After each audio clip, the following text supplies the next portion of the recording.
Working online comes with own share of challenges, frustrations, failures, learnings, and even sweet success. How can one build a mindset to handle the mix of ingredients in online life?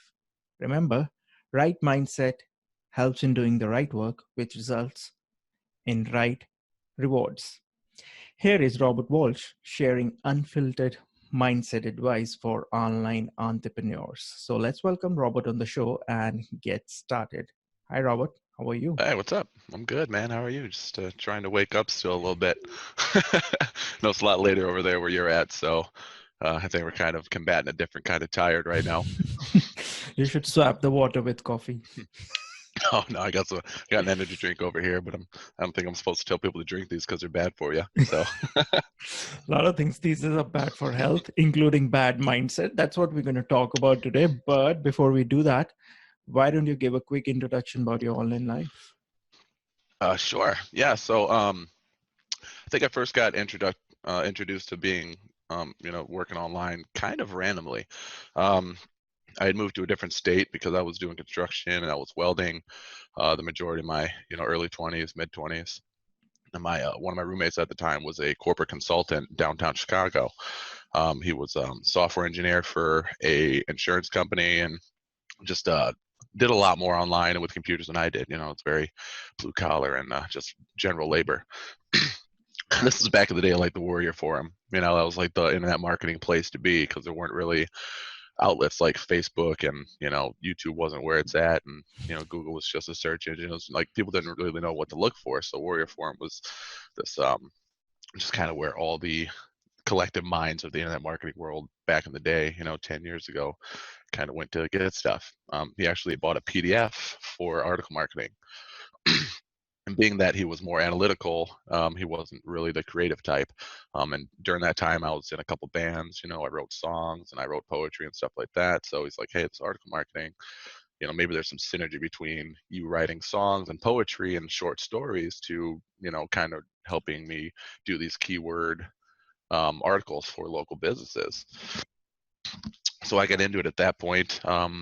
Did that for a little while and kind of had a decent amount of success in the reach that we had. I think one of the first clients, I didn't know any better, which kind of had to cold email people. And it turns out that the only people that really messaged us back were the people that were already pretty well established and could actually afford our services. We were only like charging like $200 a month at this point, didn't know what we were doing. I remember one of the first deals I actually got was from a bakery inside a big Las Vegas casino.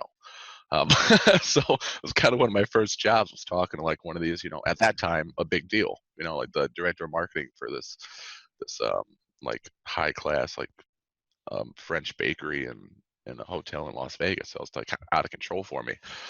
Kind of got cold feet. And kind of started pulling back a little bit because I'm like, I don't know if I can do this. It's, self-sabotaging and imposter syndrome, all those things that still Yeah. hit us nowadays. But, just starting out, it was different because I had no idea what I was capable of. So I kind of, justified not really digging too deep into the internet marketing world because, in my mind, I didn't know what I was doing. I had the abilities, the opportunities to kind of get into it, very early on, but I kind of just backed out and got another factory job, and did that until about 2013. Kind of got desperate because work here in the States was really up and down.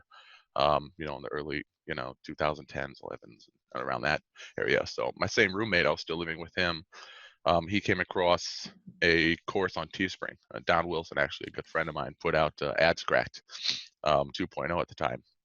So my Caleb Phillips, by the way, he's my longtime partner. He's who I'm referring to, my roommate, and he tried it before he brought it up to me, selling T-shirts online, and I think he'd made like $80 in the first day, like just with a really crappy design. And at this time, there was like no Facebook traffic. It was like Yeah. 2013, 2014. It's still very new, so there were very few people really pushing ads in Facebook. It was very cheap. There was no real budgets or other companies to compete with. So pretty much anything you threw up there, any budget you put on the ad, it was getting seen, right? So I kind of stepped into that and had some sales for the first few months, then had one campaign, maybe like two months in.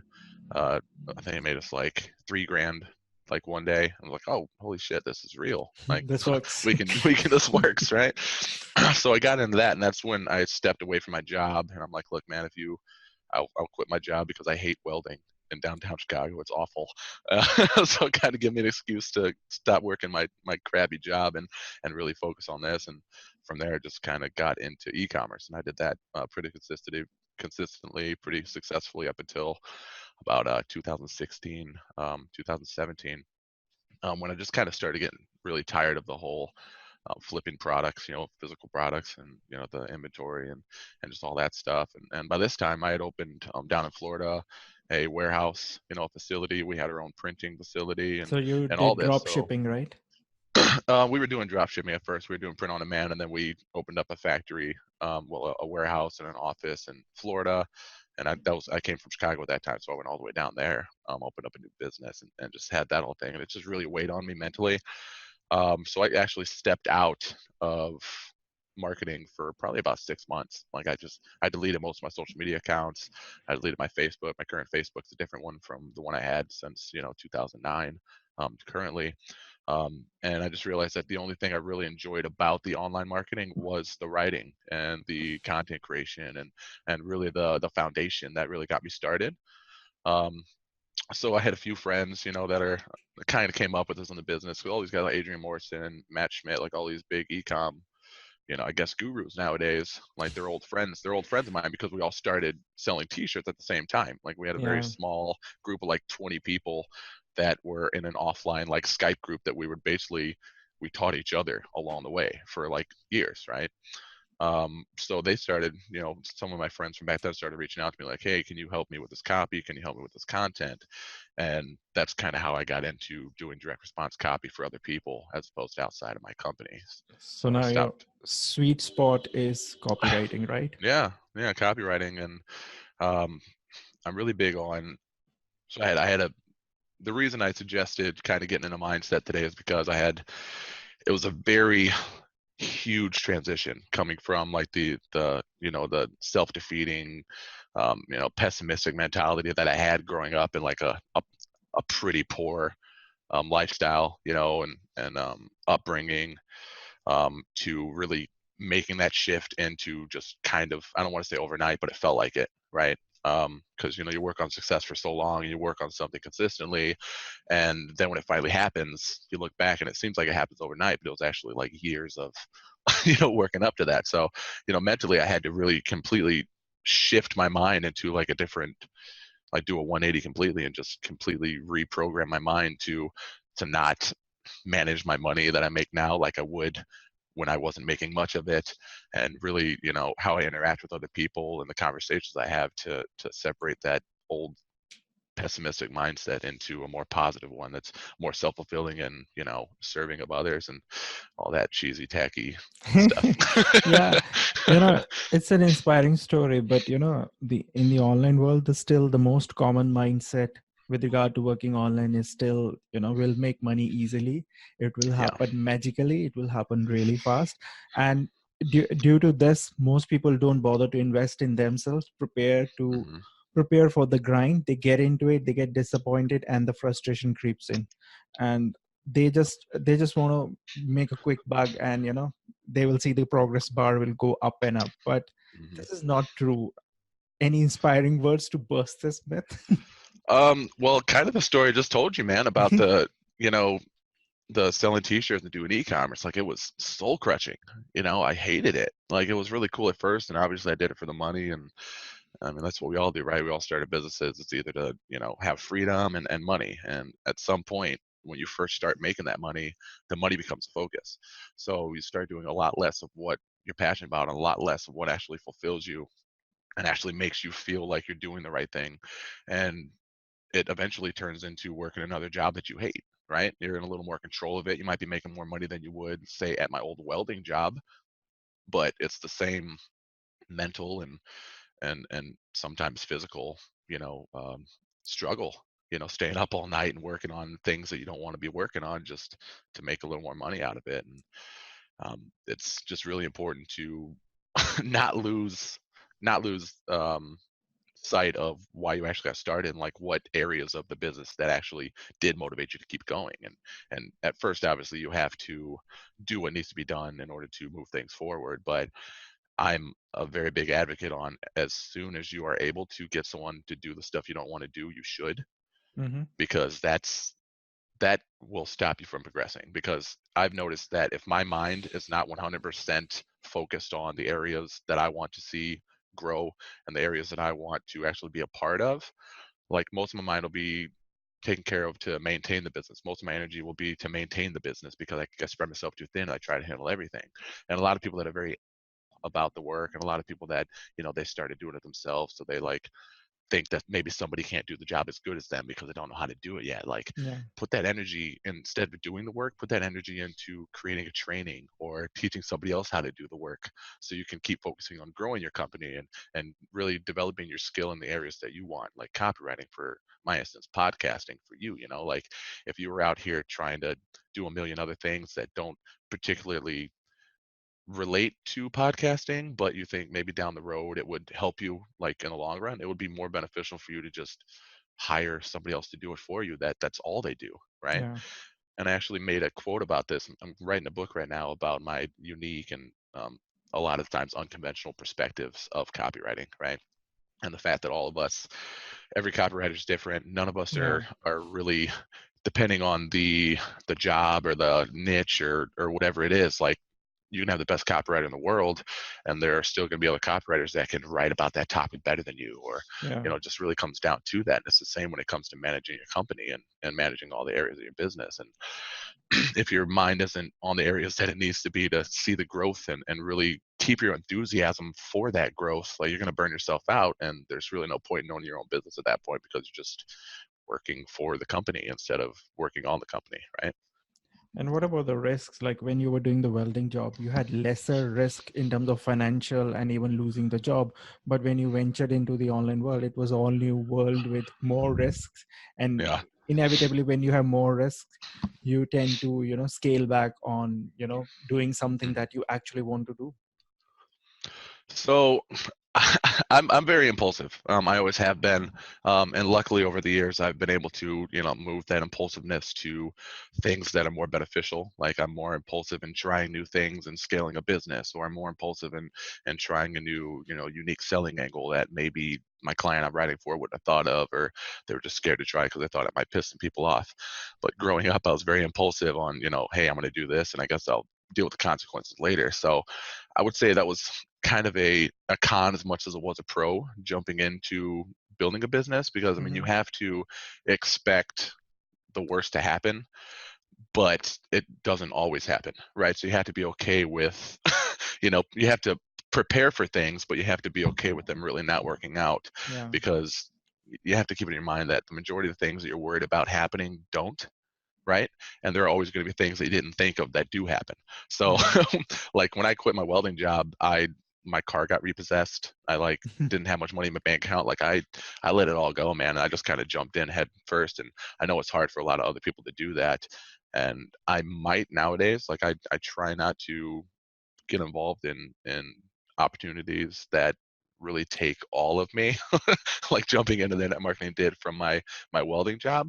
But I mean, at the time, I think it was necessary to kind of force myself to work under the harshest conditions, right? Because I mean, my welding job, it was soul sucking. I was there 6 7 days a week, 10 12 hour days, and it was an hour drive both ways into the city and back to the burbs where I lived, and it was just a very toxic job. So it was in that instance, it was the opportunity cost of, am I going to struggle on something that could potentially work out better later on, or am I just going to continue to struggle in an area that I know is not going to progress, and that I know that I know isn't going to get better, and that I'm eventually probably going to quit anyway, and then just have to find another job that's the same way and just soul crushing, right? So I think Jim Carrey, the actor comedian, said Yeah. a quote from his dad said, you can fail just as easily at something you don't love, as you can at something you do love. So that hearing that nowadays, it resonates with kind of all the decisions that I think a lot of us entrepreneurs make. It's like, you know what, I mean,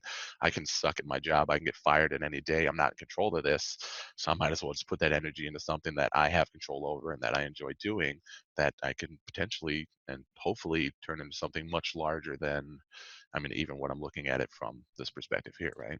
Yeah, because the control part comes little later as we get wiser and learn more about the ecosystem. Because in the beginning, you always work for someone because you're still testing water. So, Yeah. not preparing yourself, not calculating risks. What are the other few ingredients that a Oh man. person need to form in the mindset? Maybe you can circle back to your days and find few things from there. I'm really bad at this. So, as I said, I'm still very impulsive when it comes to doing things.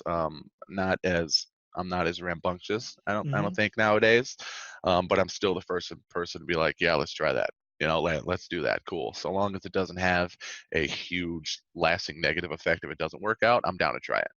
Right. So I'm not the most prepared person in the world, um, and I don't really think you can be because, like I said, I've always been the kind of person, growing up the way I did. Everything was very last minute, and everything was kind of a struggle. Like me and my sisters as well. Like we just perform better under stress, and we perform better under constant tension. And being a writer, it makes sense because I procrastinate all the time, and a lot of times I'll get things done last minute. But that's like when the best work happens because it's got my full focus, and it's really hard for me to focus on things that aren't 100% like necessary to focus on at that time.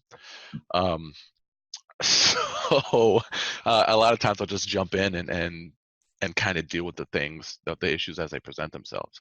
So I didn't even my copywriting agency, I was freelance for a very long time, and I had some bigger name clients, and I was like comfortable. I had like some decent revenue coming on, obviously, but it wasn't until I was kind of forced to start an agency because I was getting behind and I was just really like stressed out that I actually did it. So I wasn't prepared at all, and I just kind of did these things as the issues presented themselves and just kind of put out the fire as they started, right? Like kind of build a bridge on your way across, right? So I'm probably not the best person to give advice on being prepared, um, but I will tell you to be prepared to bust your ass at the last minute when you need to, right? Yeah, because eventually work has to be done. If not you, then Exactly. someone else will do it. Now you Hmm. mentioned, lack of focus or trying to get focus. Now, focus and consistency, these are like two very important ingredients which only come with time, with experience, because once you're new and into the ecosystem, you won't have focus, forget about consistency. Yeah.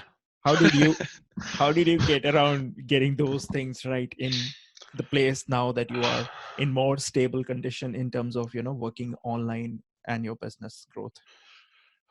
I think the focus comes from the enthusiasm of doing something that you're passionate about. And like all this sounds very cheesy because we hear it all the time. We Yeah. hear like Gary Vee and Tony Robbins, but the reason they preach it over and over again is because it's true. If you're not passionate about doing something, you're only going to give it as much attention as it needs to get the job done. And if you don't have the enthusiasm to really focus on something and really make the best version of it as possible, it's going to be very lackluster. And the end result and the end product isn't going to be as good as it was because basically you're just doing just enough so you can move on to something else that you enjoy. So I think, at least from my perspective, that the focus on on something to actually get it done just really comes with making sure you're doing something you enjoy doing. And like I said, just get rid of the shit you don't like to do as soon as possible and pay somebody else to do it, when you have that income, or partner with somebody who's better at it than you. All my business partners up to this point have had things about them, and they've specialized in areas that I'm just not good at. They've been very analytical. I'm not. I'm very creative. I'm very impulsive. They're very irrational, and it's just like a yin and yang to where we balance each other out, and they run the ads because I just don't run ads. I'm not good at that. I can't forecast, and I can't I mean, I probably could. I mean, I have run ads in the past, but I just realized it's not something that I give enough attention to actually get really good at it because I'm just not into it. So I just kind of stay in my lane. I'm very honest, and I'm the first person to be like, no, I'm not. I can't do that. I don't want to do that. And even aspects of copywriting, like certain content, like I'll just tell my clients too. I'm like, yo, I have someone on my team that is much better at writing that content than I do. I'm more direct response. I'm more email marketing and sales pages. And when it comes to, even though it was my first, I guess my entry into digital marketing was content writing, it's Hmm. just not something I enjoy doing. And even though I can do it, I'm definitely not as good as the people that have made it their focus, right? So just get rid of what you don't want to do, and as soon as you can, and just focus on the stuff that you want to do, and just keep getting better at one thing, because nobody wants to hire somebody who's good at everything. They want to hire someone who's great at one thing. Yeah. Now, you mentioned passion. Now, passion for doing something like copywriting in your case, and doing something to make money, welding in your case. Now, this balance is very tricky, especially when you need to even make the base income to, stay afloat. Yes, And it can be challenging for someone. Obviously, some people cross the bridge like you did, but it sure. can be very challenging for someone to, strike that balance and go for your passion and leave the work that they have to do it because it has to be done to make money. So um, when I was starting doing the t-shirts and online marketing with Teespring and print on demand, I was still working the welding job, obviously. So what I would do is, like, I don't want to make it seem like I just stopped doing everything at like the first day, right? Like, At no, least it have was, an overlap, right? yeah, I stopped, like, I wasn't making as much money probably to live off of by that point. Hmm. But I didn't quit at least until I could feed myself, right? Like with the money that was coming in from the business. So I let my car get repossessed because working from home, I didn't need one at the time, and it was, it sucked not having a car for a while. And just like those small things that we, you know, appreciate and kind of take for granted until we don't have them. But like I was definitely, like, I was waking up and I was working for a few hours before I went to work, and then I'd come home and I'd work for a few hours before bed, um, and kind of doing all I could without exhausting myself entirely, right? So I'm not going to tell someone if they have bills or they have children, like, screw your kids and your wife, they'll be all right. Buy No. bread and peanut butter and they'll just live off of that for a couple months, right? Like, borrow money to pay your rent. Like, I won't say that, because I've been in positions, of where I have been too impulsive and I have stepped away from income, probably a little earlier than I should, in order to work on a business or a opportunity that wasn't really bringing in money as quickly as I would have liked it to. Because as you said, things never go as planned. Yeah. They just don't, right? Some things work out better. Some things just don't work out at all. Some things take a lot longer. So, I've slept on people's couches, over the past 10 years, when I was starting out, I've, I've been in rough spots by quitting too early. So, you definitely have to really do better than I did at figuring out, how long you need to stay at a place you hate that brings an income, and how much time you can, take out of your free time to actually work on the business. And again, that I think that comes with really focusing on the areas that you're good at. Because if you're focused on the areas that you're the best at doing, you're going to get better results than trying to learn something new. So you want to step away from your job and kind of get money coming in faster in a business or a freelance position or whatever.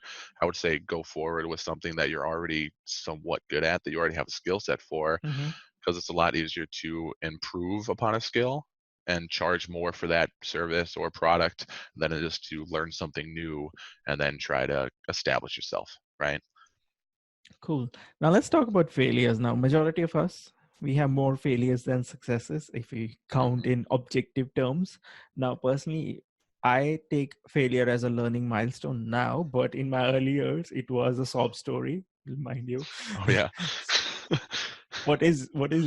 How do you take failures and handle it in the whole scheme of things? Oh man, you're asking me questions that you should not be asking me.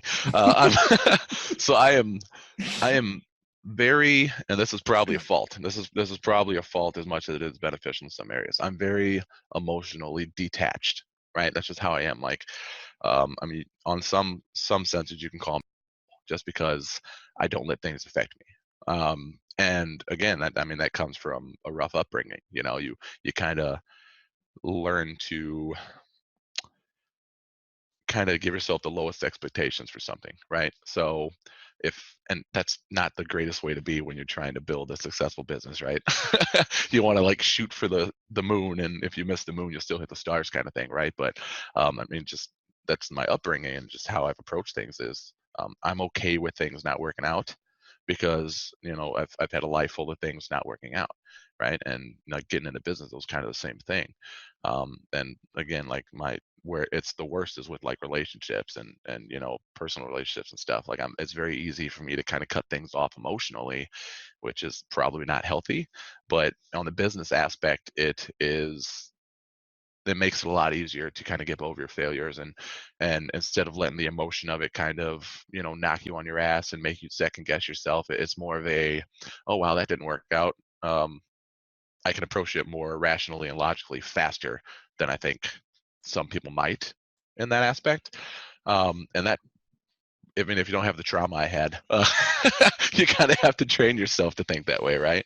Like if something doesn't work out, you have to look at what doesn't work and improve upon that. And I tell people that all the time as well, that not if knowing what not to do is a lot of the times more important than knowing what to do, because there's so much more that you should not do than right. There are like Yeah. 100 things that won't work, and there are only 2 things that will work.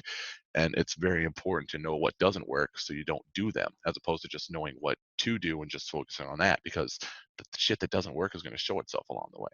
Yeah. It's like when Edison said, like he's like, I learned 100 ways not to make a light bulb. Like that quote resonates because it's true. And that's the mindset you have to have. It's like, all right, this didn't work. Why didn't it work? Okay, cool. A, B, and C didn't work out, so I have to replace that with X, Y, Z. And working more in the ecosystem, getting older, wiser, I guess helps you overcome the insecurities, fear of failures, and even imposter syndrome, because every new person in the ecosystem has an imposter syndrome. Hey, I'm not good enough. Oh yeah. Everyone is better than me. hmm But in that same sense too, like, I mean, yeah, there are always going to be people that are better than you, Yeah. but with that same logic, you have to remind yourself that there are always going to be people that you're going to be better than, in the Yeah. same sense, right? Like there are always going to be people that aren't as knowledgeable as you. And actually, just not to plug my book, it's not even out yet. It's not going to be out for a while, but I just actually in the chapter I just finished, I was talking about that, and I said, oh shit, what was my quote? Oh yeah, so being a copywriter, obviously, it's kind of a I don't have a lot of comparisons in a lot of industries, but copywriting industry, it's very um, stressful. It is, right? Because like you either have clients that don't know what they're doing, so you have to show them that you know what you're doing, or you have clients that are already making money that are coming to you to help them make more money, and they already have really good copy that's working. So at that point, you have to kind of shift, like, okay, I'm not just writing here, I'm trying to improve this, I'm trying to beat control. And starting out in copywriting, that's very stressful, because all you see are like these people that are making all this money, and you just assume that the copy they have on their page is like the best it's going to get. Um, but starting out, the majority of the people that actually reach out to me, especially with not really having my foot in the industry, not really having a name for myself at that point, most of the jobs that I got were from smaller companies that didn't know how to copyright.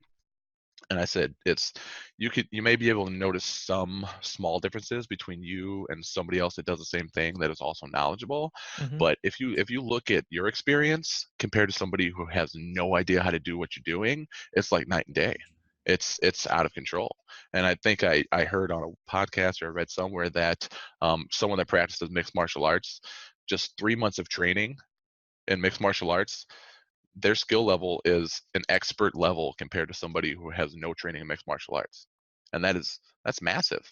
Mm-hmm. Essentially, they're like a champion, right? They're Yeah. like they're like a golden glove boxer after 3 months compared to you or I. Yeah. And it's the same when it comes to business. Like some people are so hard on themselves because they don't know everything, and dude, nobody knows everything. Like Yeah. there's no way to know everything, but so long as you know what you need to get the job done, you're fine, because the majority of people don't even have that little bit of information on the topic. Let's talk about the company that you keep. Now, if one networks with a bunch of people who are negative, with negative mindset, as against action takers, you develop a similar mindset. Now, you've been lucky during your Teespring days. You had group of friends that you were sharing with, and everyone was sort of taking action in whatever Sure. field they were, just to make more money and progress in the whole Teespring setup. How important is, even today, when you have actually scaled up higher in your business and Sure. online profile, regarding the company that you keep, not just employees, but the buddies, the business buddies that you have? Yeah. It is very important. So currently you can see all these boxes. I'm actually back in my hometown for a little while. My sister's selling her house and I haven't really lived in one place for longer than like a year in the past, like 6 years, right? I move around all the time. So, I'm here. So I have all these boxes here because I'm just here for the holidays and I'll probably be here until I move back to Florida in like February or something, right? So, and being back in my hometown, I've realized, after living in Florida for a while with all my buddies like that own like Smart Apps or Scup or all these companies or spending time just 2 months ago in Florida. I was working at Grant Cardone's office for a while, helping those guys out some stuff. Like just coming back to my hometown, where, as I said before, everything is very pessimistic. Everyone is very hard on themselves. It's just very industry based and industrial and just factory jobs and things like that, to where the mindset is just completely different. And just being here and being around that, even though I know better, than to revert back to my old way of thinking of like, oh shit, it's everyone else's responsibility for my success. Like if they have anything extra, I should have it because I don't have it, and they don't need all that. And it's just it's very different. And I think that you kind of lose touch with that when you are away from either side. If you're away from successful people that really want you to do well and help you do better, you kind of forget that, like, whatever side you're on, it's like the grass is always greener in your Yeah. mind, and you start getting very comfortable. And whatever you're around the most starts to become second nature, and it rubs off on you. And I don't think it's just so much the surface influence of the things that people are saying, but I think it also comes down to like a subconscious level of just the repetition and the routine that either side of the spectrum have. Like in Miami and Aventura, working in that office, like everyone's all go, go, go. And everyone, like, when you hang out with business owner buddies, like the conversations are just completely different than if you hang out with friends who, Yeah. slave away at a factory job. Like the conversations are different. Their mentality is different. What they want to do with their spare time is different. And it's really a collective of everything that goes on within that environment. And so it has a much larger influence on you, just past the top layer of conversation that's going on. Like the ideas are different and the motivation's different. And I mean, really the knowledge is different too. Like, I mean, part of the reason you want to hang out with people that are doing better than you is so you can learn from them. But you're not just learning, and they're not just teaching you how to do better in your business. You're learning how they live and how they act and what their routines are, and really just the way they look at things and think about things and the way that they tackle problems. And it's everything all rolled into one. So it's super, super important. And And those things are very important because you cannot learn those things in a book or in a course, um, because those things actually come from practical life experiences that they have yeah, gone through it, and you would listen it and take it as an inspiration rather than someone giving advice or teaching you. 100%. And like I love my friends that I grew up with, obviously, but a lot of the time, I don't have the opportunity to really hang out. We're all adults now, right? So back in my hometown, people work jobs and stuff like that. So I talk to more of my friends on the internet like daily than I do people in real life, So, and I think that actually helps me too, because outside of a few people around here in my hometown while I'm here, it's very difficult to find that same kind of mentality and that same kind of productive, successful mindset, right? So, I mean, thankfully, the internet allows us to talk like you and I. Yeah. We're miles apart, right? And we can have a conversation right now about doing better and what are you working on and what I'm working on. And I mean, it's nowadays it's easier to surround yourself with people that are on the mindset and the same mental path that you need to be. So there's really no excuse to really put yourself in a situation all the time that's just going to kind of drag you down, or the people that are going to drag you down, so it's kind of like you're doing it to yourself, because it's so easy to not surround yourself with people that are bad for you, right? Yeah, but it again depends on the person, to filter Yeah. out those people who are bringing the negative voices, because Yes. sometimes you just join the chorus and you end up nowhere, just with that Hmm. person and no one else. Are you active? I think you are active on Facebook, right?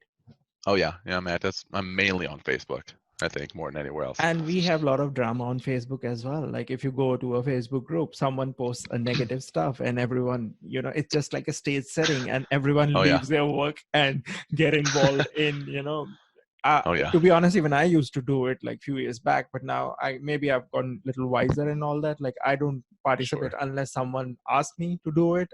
Otherwise, okay, you can watch the drama going on, but because it really, if you actually participate in such kind of conversation, it really affects your mind and Oh also yeah. your work and product, and you feel bad about yourself for days together, especially if your friend is getting bashed around. Oh yeah. Recently, so I'm pretty. I mean, I guess I'm outspoken, right? Like I avoid politics and I avoid, personal stuff and online because I mean, for one, I just don't have as big of an interest in it to know enough about it to involve myself.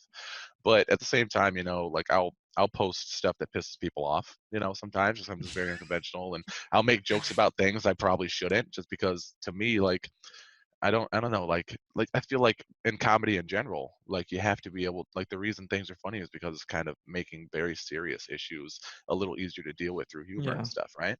So and that pisses people off a lot nowadays. So um like I've done I guess a fairly decent job of removing most of the people from my friends list and my online network that kind of start, negative conversations or just post like dramatic things or just very negative and stuff, but once in a while obviously it happens because you can't control the friends of your friends.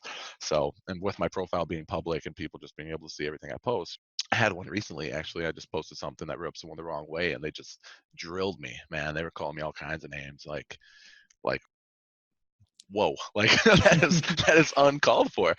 And even though I handled it pretty quickly and I think I handled it pretty well just by saying, wow, I'm sorry you feel that way, and hope you have a good day, talk to you later, like just that small bit of negativity and just that person that I wouldn't have expected to kind of call me a name that they did and say something bad about me because I generally try to be a pretty good helpful person. Mm-hmm. Like it was festering. Like I found myself like trying to work and I was still like thinking about it and I deleted the post so it just like wasn't even on my mind anymore.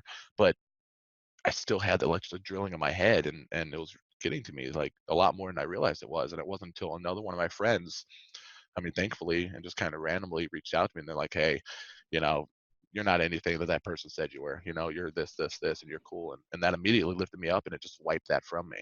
So something so negative and so small that even though I knew it wasn't true, even though she said something about me that I know isn't true of myself, I know I'm not a piece of shit, right? At least I hope not.